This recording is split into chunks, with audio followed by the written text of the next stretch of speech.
Travelled a long way to be disappointed, young scholar. Life has taught me well that evil is inevitable and can never be true. Sid, my boy! Dude, listen, don't get me wrong. I love my Haradrim homie, okay? But I will never not be able to hear Sid.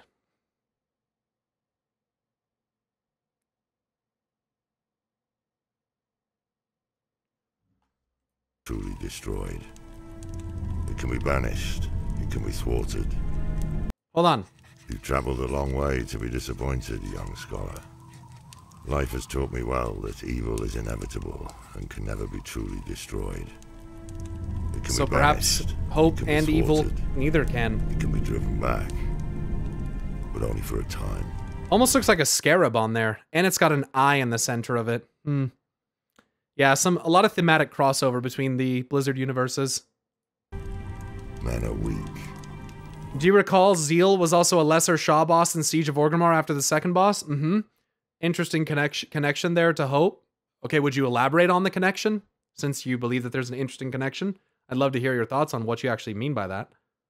Sid, I mean Galactus, I mean Dagmar Cleftjaw, I mean Lorath. I was right the first time, it's Sid. Evil is seductive. And those who would do nothing in the face of malevolence are cowards. Yep. You seek a weapon against the darkness rising in Sanctuary. The only thing I can arm you with is knowledge.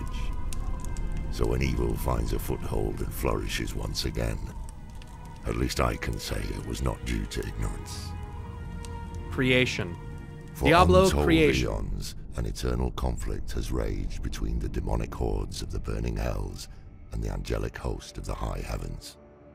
Scholars have spilled gallons of ink and spent their eyesight in dim scriptoriums, writing and debating how these two factions began, and what came before them, before us. It is said the first being, Anu, was the sum of all things, good and evil. So that's like your Azeroth or potentially your Argus. Light and dark. Or maybe Physical both together. and mystical, joy and sadness. Yep. The one. Yep. Anu wished to be free from the malignance of evil, and so separated and expelled the darkness within. Yep, and from that Argus would be born, I would think, in this case. Or vice versa. Could be Argus getting rid of that, and that's what Azeroth has become. You know, so it's, you never know. But what is cast off does not simply disappear. And that darkness found its shape in the seven-headed dragon, Tathamet.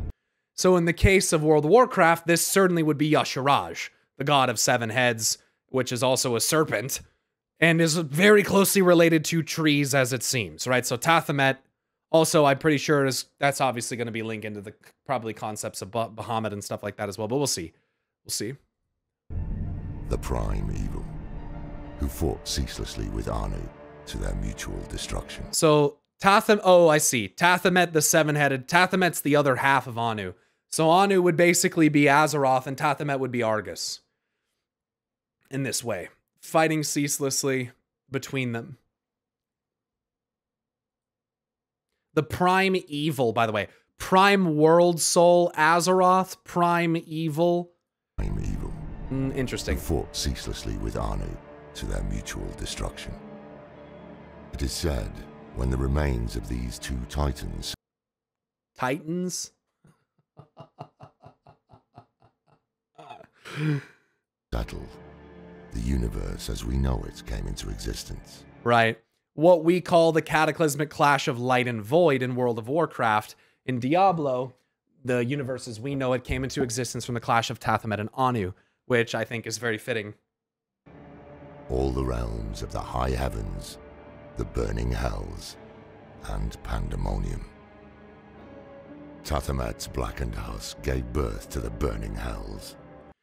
The burning hells, I would assume, would be like your Argus, your Shadowlands kind of thing, right? So Argus, Tathamet being related to the hells and demons makes a lot of fucking sense for just to start. And each of the seven heads transformed into the seven great evils.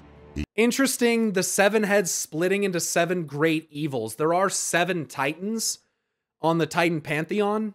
There are also 7 heads of Yasharaj, 7 cosmic forces, right? So that's going to be a repeating thing in all these games here. But the concept of the primevals coming from him, 7 of them, I think is, yeah, that's pretty fucking interesting. So yeah, much like the Shah.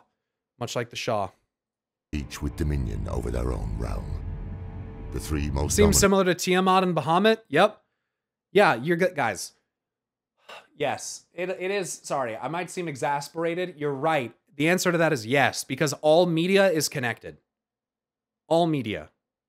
All media, all legends, all religions, all mythologies. They're all connected. Every single one of them. Every single one of them. And so they seem similar because they are. The 3 most dominant of these inherited the title of Prime Evil. Prime Evil. Feeding off one another to maintain dominion. Interesting. The 3 most powerful.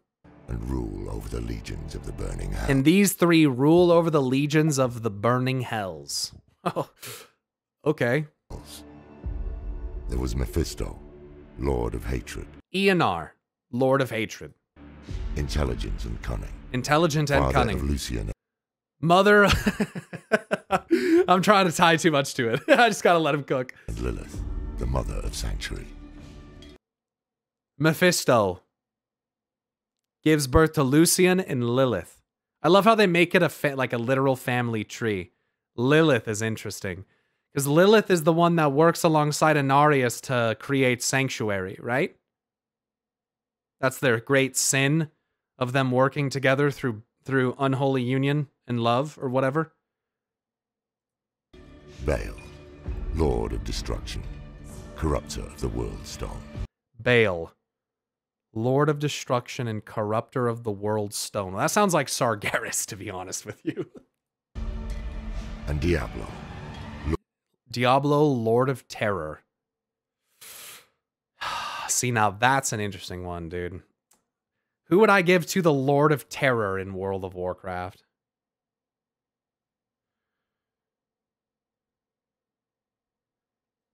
Man, who is trying to utilize terror the most? If I had to pick like a Titan, I'm thinking like Norganon or like Aman'Thul even, or like the Primus, which Primus...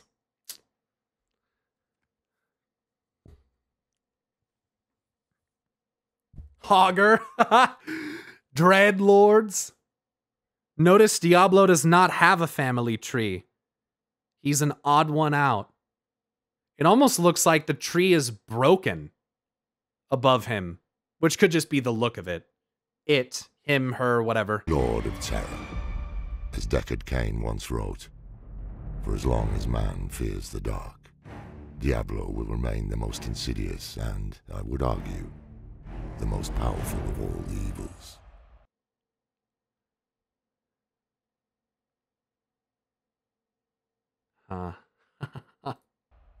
The 4 lesser evils, no less dangerous. He's the youngest of all. To the people of Sanctuary, are not to be discounted on the basis of their title. This is very much like WoW, bro. Even if you look at the WoW Titan Pantheon, look at how they separate them. This is like the Aesir Vanir separation. Look at this. The 3 at the top back there, your Aesir, your golden one in the middle, and the 3 Vanir down here. She's allegedly Vanir, so 4 Vanir, 3 Aesir. It's like the same fucking thing. 3 primevals and 4 other ones that are very dangerous as well and not to be discredited for their lack of title. That's very interesting. The youngest of them all. Sargeras, you think? I mean, I can get behind all these kinds of things, man. I don't know, man. It's dangerous to the people of Sanctuary, and not to be discounted on the basis of their title. Underestimating their capabilities and intentions is a sure path to our destruction. Belial, Lord of Lies, uses poisonous untruths to create an ever darker, fractious world. Okay, that's Norganon. Everything's Norganon. Juriel, Lord of Pain, revels in the cacophonous screams of those in physical agony. also Norganon. Even demons are no stranger to Argus is the tree, and he may be. I mean, it's all from Tathamed, who I think is basically our Argus anyway. So, like, yeah, in a way. So is Diablo Sargeras? He might be. his torment. Andariel, the Maiden of Anguish. Okay, now that's Eonar. That's And I'm just fucking around though. Eonar fits well for Lilith because mother motif, first of all, a connection with Inarius, direct involvement in Sanctuary, betrayal of the primevals. Like, I feel like Eonar actually like fits rather well with Lilith, personally. Yeah. Is the counterpart of Duriel, whereas he delights in bodily torment. Andariel derives pleasure from anguish of the mind and soul. There's a boss in Tomb of Sargeras that reminds me of that. Tomb of Sargeras, wow. The second boss you fight, Demonic Inquisition. I remember Demonic Inquisition. I remember that they were arguing about this when you come into the room. They say, admit that I am right. Break the body and the spirit follows. Belak. So you have Atrigan and Belak. So we're looking at Andariel and what's this one? Asmodan. Wait. Duriel and Andariel. Revels in the cacophonous screams Duriel and Andariel, Belak and Atrigan. Wait, right? of those in physical. No, it's Belial and Andariel. Jesus Christ. Are no stranger to his torment. Let me hear this again. Andariel, the Maiden of Anguish, is the counterpart of Duriel. Counterpart of Duriel. Whereas he delights in bodily torment. So yeah. It says physical pain, bah. Mental anguish is the true weapon. Was it not the key to turning Rakish? Bah! It was the suffering I inflicted, which, hold. The mortals come, that fool Goroth has failed again. So I think that's kind of fun, because even in WoW, Atrigan and Belak, these demons, they're arguing over which one is better, physical pain or mental anguish, mental torment. I just think that's kind of in the same vein as what they're talking about here. Anyway, I digress. He delights in bodily torment. Andariel derives pleasure from anguish of the mind and soul. Asmodan, the Lord of Sin, a clever manipulator and master of temptation, loves vice in all its forms, but revels most in the failures of others. Demonic hordes spawn from the vile cavities of the burning hells. Demonic hordes spawn from the vile cavities of the burning hells. Host of ravenous, furious sounds a lot like old gods when you think about how what they say about that. Monstrosities that reflected the poisonous elements of their progenitor. There are demons beyond counting in the burning hells. At the center of the high heavens lies the crystal arch, said to be formed of Anu's spine. When it vibrates in perfect harmony, an angel is created, embodying an aspect of what Anu had once been. Interesting, dude. So on the other side, you could say that some of these are Titans, maybe, but they're not going to be one-to-one perfect, and don't expect them to be. The purest of these become So when it vibrates in perfect harmony, it births an angel that is a manifestation of something that Anu had once been. Dude. Archangels, and 5 rose above the rest to lead the host of the high heavens. Of course, there was 5 of them. Interesting, because there's 7 Titans. Technically, there's, 7 on the Titan Pantheon, then Argus and Azeroth, so 9 if they're there. But then on the other side, you have 5 old gods. So on this tree, the 7 is the demons and the devils total. But then on this side, you have the 5, 1, 2, 3, 4, 5, that represent the good stuff. 5 pillars of the holy light as well. Interesting. Oh, and you can see the union between Inarius and Lilith through these branches up here. Perfect harmony, an angel is Lilith and Inarius.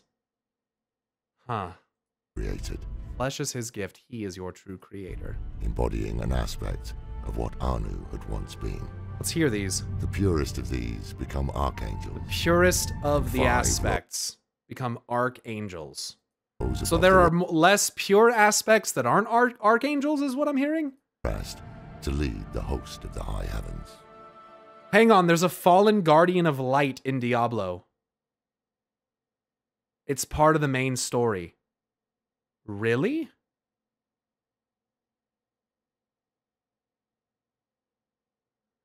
Oh, you're talking about, yeah, you're talking about,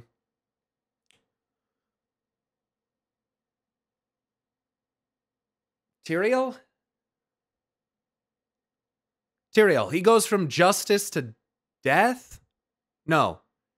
He goes from justice to mortal. What's his name? What's the one's name? Malthael?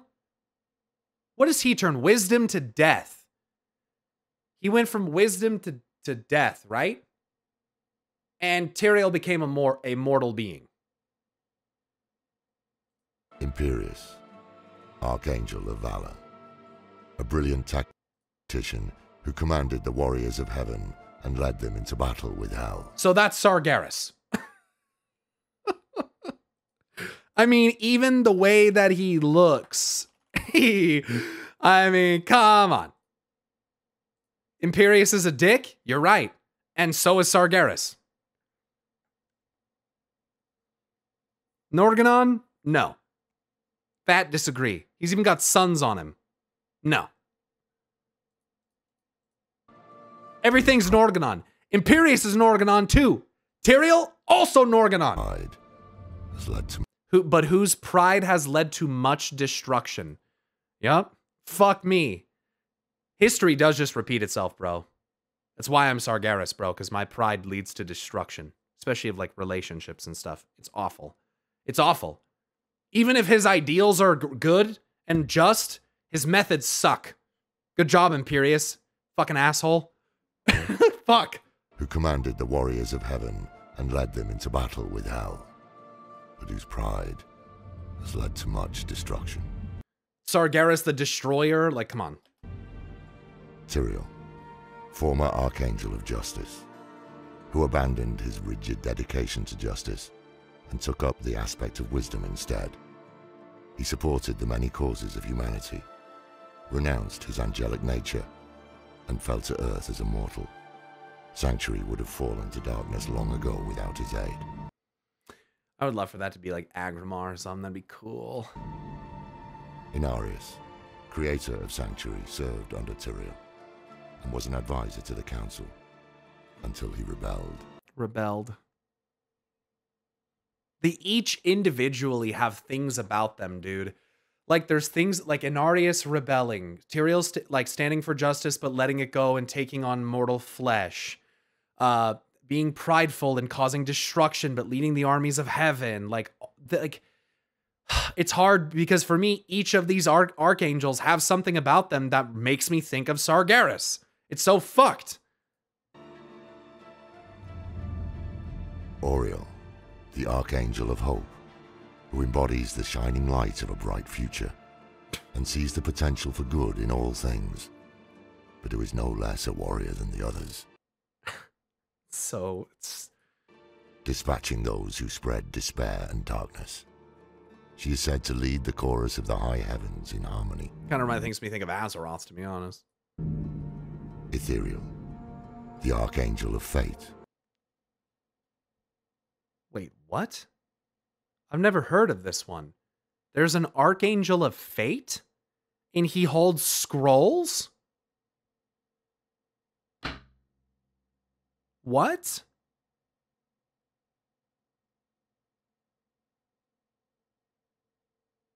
I've never even heard of this one.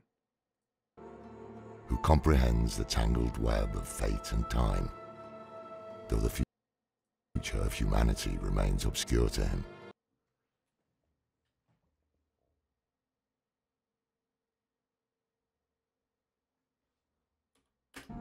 The Archangel of Fate, who comprehends the tangled web of fate and time, though the future of humanity remains obscure to him. Are you fucking kidding me? That's the most Norganon Amenthul. I was joking about the Norganon stuff earlier because lol, Norganon evil and all that, but this? What? Archangel of Fate? comprehends the weave of time and what did he say? The Archangel of Fate. Time and space? Who comprehends the tangled web Fate of and time. Though the future. Though he can't see the future of humanity. Bro, it's like the thing that exists in the system that's not part of the design. This is what I talked about in my Norganon theories before, when I said that he can't predict us because we're part of the system that's not, we're unpredictable. We're breaker of chains. We're not, he can't divine what's going to happen. It's why he can't win. It's why he can't win, because he can't see what's going to happen. He can try to predict it through fractals, but he can't, he doesn't know for sure. What the fuck? Humanity remains obscure. Free will over everything. Unseeable, because we are not of the natural order of creation. We are not of the natural order of creation. Order? Or what? Humanity remains obscure to him. Unseeable, because we are not of the natural order of creation.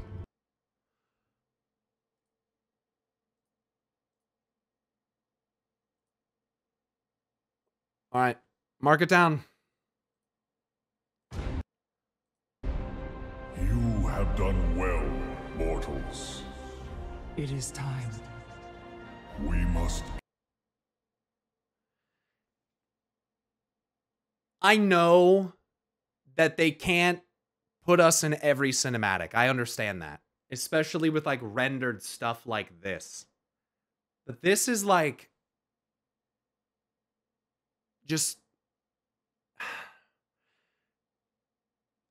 I'll say from, and it might not mean anything, but I will say from a player perspective, it was kind of weird to see this shot and see just these three and like nobody else.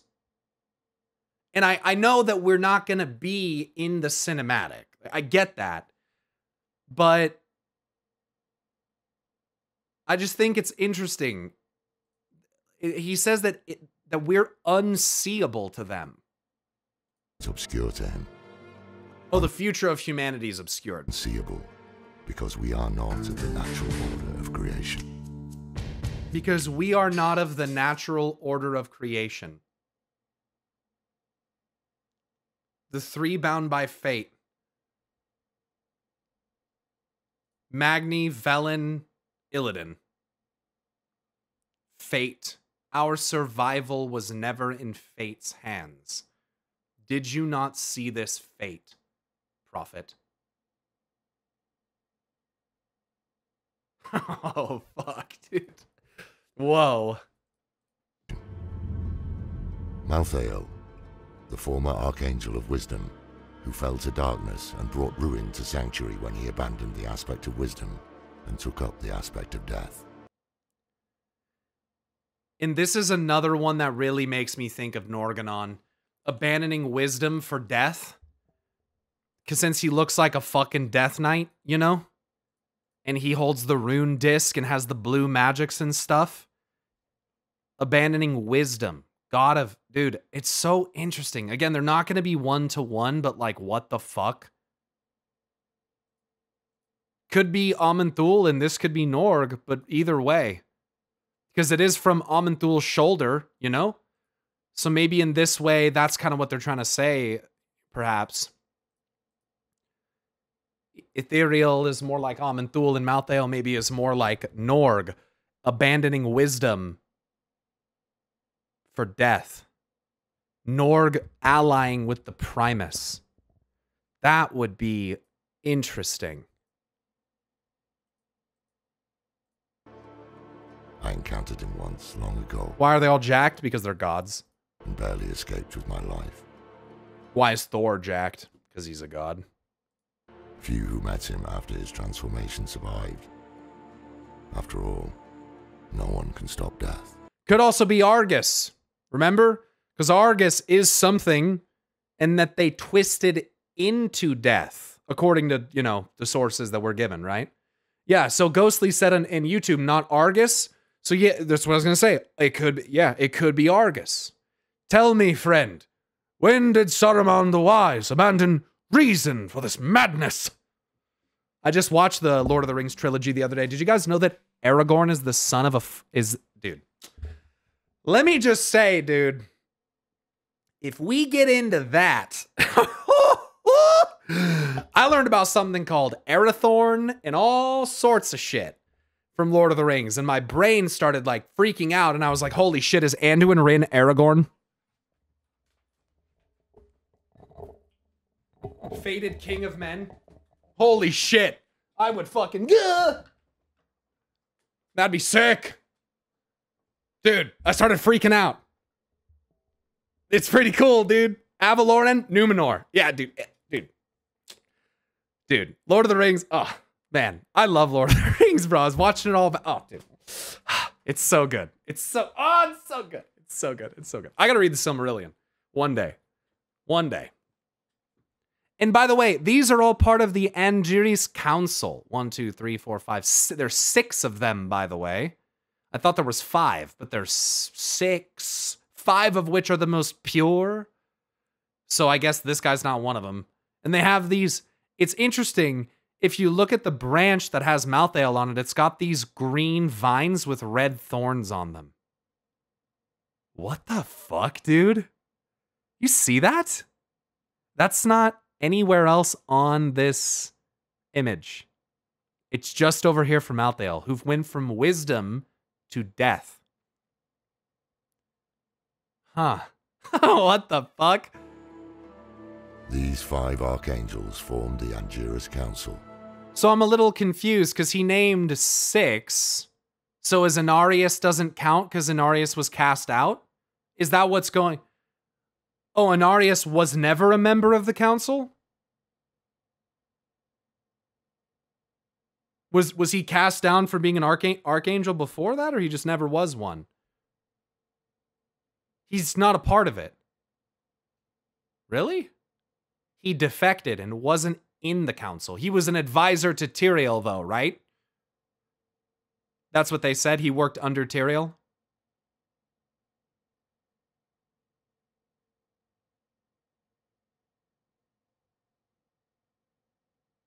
Stuff usually attacks more central branches or the trunk, so that's weird. Never was. He was Tyrael's advisor to the council.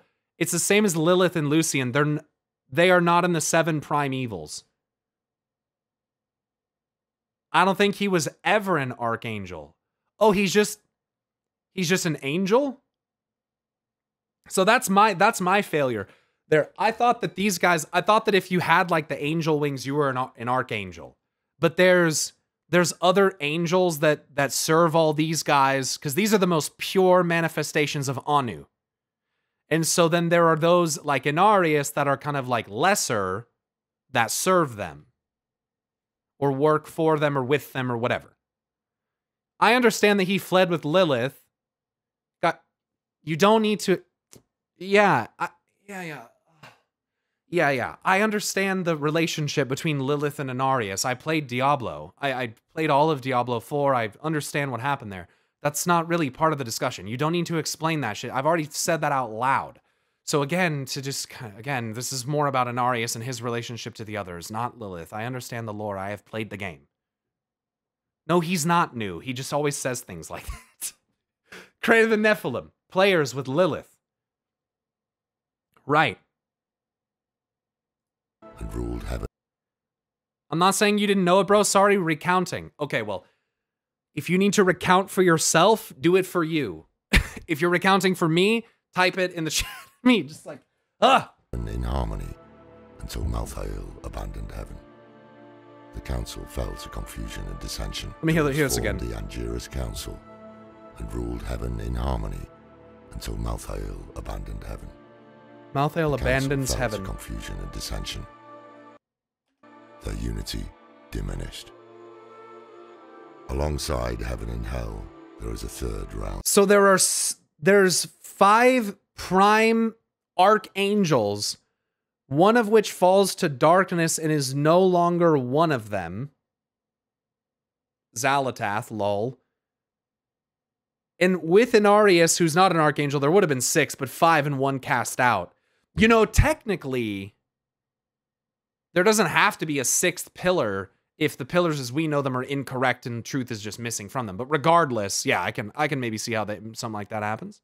And this is where our next story begins and ends. Where Anu and Tathamed slew one another, the violence scarred the cosmos and birthed the plane of pandemonium. Pandemonium, I guess, would be the twisting nether, right? Where they're battling, where like the forces of light and dark clash and birth things like, you know, chaos and all that stuff. It was here the World Stone, also called the Eye of Anu, came to rest. The Eye of Anu, that's interesting. We have the Eye of Sargeras in the game, and we have a legend about Sargeras seeing the Eye of Azeroth or whatever, but the World Stone really makes me think of like World Pillar, obviously. Eye of Anu, Eye of Eternity, kind of making me think that there. But World Stone, would that be inside of our planet? World Stone like World Soul? The Eye of Anu? But if it rests in Pandemonium, then that's reality. That's where Azeroth exists, and maybe that's why it's called the World of Warcraft, is because we're in a realm of like perpetual strife and war, where the World Soul is held in the Eye of Eternity. Or some shit. I'm just stringing words together. You know what I'm saying? The Eye of Aman'Thul, Earth Mother's Eyes. Mountain-sized artifact of infinite power. Violent scars of the cosmos, where the Titans fought. Yup. Remember when Sargeras battled the Titan Pantheon, their war scarred vast stretches of the cosmos. That's what's claimed. Their battle was not inconsequential. That there were entire worlds like Nihilum, for instance, which had been turned into this dark and magical stone that would suck the life out of anything that touched it. That's the result of the Titan Pantheon fighting, apparently.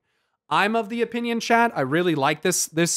There's no proof of this, but I really like the concept of like just like exploring how Sargeras became their greatest champion. How was he deemed their strongest warrior, greatest champion? I almost feel like usually when that happens, you have to defeat something. You know, like, he who led us to victory against the Argus, the Unmaker. Like, I would really love a story where, like, he was named champion because they sent him against something that he defeated. That maybe they then used as, like, a power source or something. Like, again, the concept that Sargeras slew Argus for the Pantheon is like, that'd be sick, dude. I would fuck with that. So that they could then use it to, like, or he slew Azeroth for the Pantheon because they were using Argus to control him or something fucking crazy, you know? I like that stuff. You guys know that. That embodied the endless cycles of birth and death, destruction and creation. Whoa. Let me hear that again. The violence scarred the cosmos and birthed the plane of pandemonium. It was here the World Stone, also called the Eye of Anu, came to rest. A mountain-sized artifact. Yeah, Eye of Aman'Thul. A mountain-sized artifact of infinite power. The Eye of Anu. The fuck? Do we ever see it?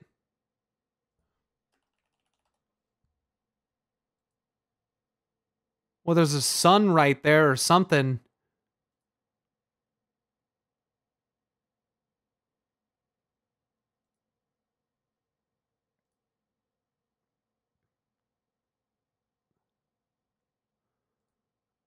Well, it doesn't really help. Fact of infinite power that embodied the endless cycles of birth and death. A stone of infinite power that embodied the endless cycles of birth and death. Destruction and creation. Destruction and creation. Well, that, in my opinion, is the world soul. It has to be.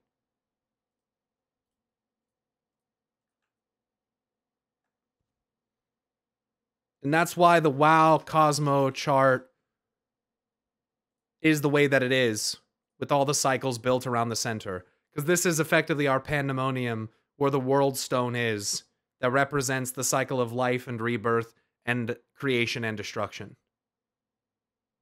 If you look up the Diablo 2 Lord of Destruction ending, it shows the World Stone that they're referencing. Got it. Desire to control its infinite power fueled the eternal conflict. Okay, the desire to control the infinite power of the World Stone fueled the eternal conflict. So again, this just goes back to, I've said this before, you know, the old gods wanting to corrupt it for the Void Lords, or Eonar wanting it for infinite creation of life, or the Titans wanting to control it to order the cosmos, or Sargeras wanting to destroy it, or there's all of these forces are fighting over it because it has basically infinite power. And so when we look at Hearthstone cards like, I don't know, Progenitor's Power, and they're all fucking Norganon cards, chat, Progenitor's Power? What? What? What are the kind of cards, Artist Moon Colony, by the way, what are the kind of, look, it's the World Stone. It's the World Stone. Norganon. Norganon the Dream Weaver. He's got some other cards like Ancient Knowledge, or better yet, Unlimited Potential. What the hell do you think that means? The fuck do you think that means, huh? If it ain't Norganon, it's the Primus, the fuck. They wanted it for its infinite power, unlimited potential. The eternal conflict, until Inarius and Lilith stole it, and used it to create Sanctuary. Inarius and Lilith stealing it to make Sanctuary. So maybe the World Soul was once in Pandemonium, which would fit better for the Twisting Nether or even the Void. Inarius and Lilith stealing it. Lilith being maybe connected with Eonar. Eonar, the Earth Mother. Inarius and Lilith. For some reason, this gives me Anshe and Musha vibes. This gives me like Eonar worked with someone else to create Sanctuary. Or something like that. I like that a lot. And that's the whole root thing, the whole fucking... Yeah, I don't know. That could be fun, but who's Inarius? The one who rebelled and worked with the human? Who is Inarius? Maybe my Imperious Sargeras thing is, you know, I don't know. But that right there, that's Sargeras and Elune, that's Anshe, that's Musha, that's that, I don't know, it gives me those vibes, man. And people have said before, well, Pyro, Sargeras couldn't have created Azeroth. You know, the texts written from the Titans tell us that. Okay. Okay. Okay, dude. Yeah, and Deathwing and Odin have nothing to do with Sargeras as well. Yeah. Okay, dude. You know, I just have a hard time believing that. I have a very hard time believing that. I don't know, man. Anshe and Musha would be such a good fit. Inarius was a rogue angel. Lilith a rogue demon.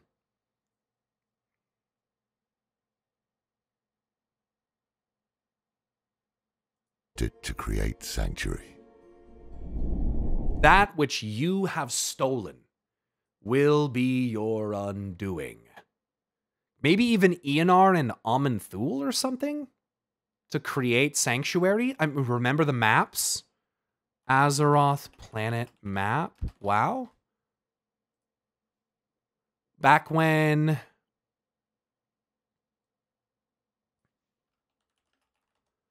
you had Aman'Thul, like, doing some stuff. He looks... okay, these are just... you can never find what the fuck. That which you have stolen will be your undoing. The hour grows late. The fire is dying and the cold is unrelenting. Sanctuary Emerald Dream? If you're still alive. Ooh. And I'll tell you the tale of our creation. Of our creators, Lilith and Inarius, mother and father of Sanctuary, and the long, bloody history of the eternal conflict. Dude, For that now, opens the door for Eonar to be working with Sargeras, and that would just be something. But what happened? Sargeras... Inarius is so blinded by the prophecy of, like, fulfilling his role that he's willing to sacrifice his own son and Lilith to do it so that he can be accepted back into the heavens. But Lilith knows this. Lilith knows that that's what he's going to do, and Lilith knows that the heavens won't accept him again, that it will not be enough. And so Lilith outplays Inarius in the end, because Inarius, for all his love, threw her under the bus for his own benefit. And that's pretty interesting. That's pretty interesting to me. We should rest. And I pray your dreams are not as dark as mine. And what Lilith sought to do was harness the power of... Wasn't she gonna harness Mephisto's power or even destroy him or something?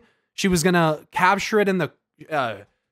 what was it? She was gonna capture it and use it to wage war against the Hells?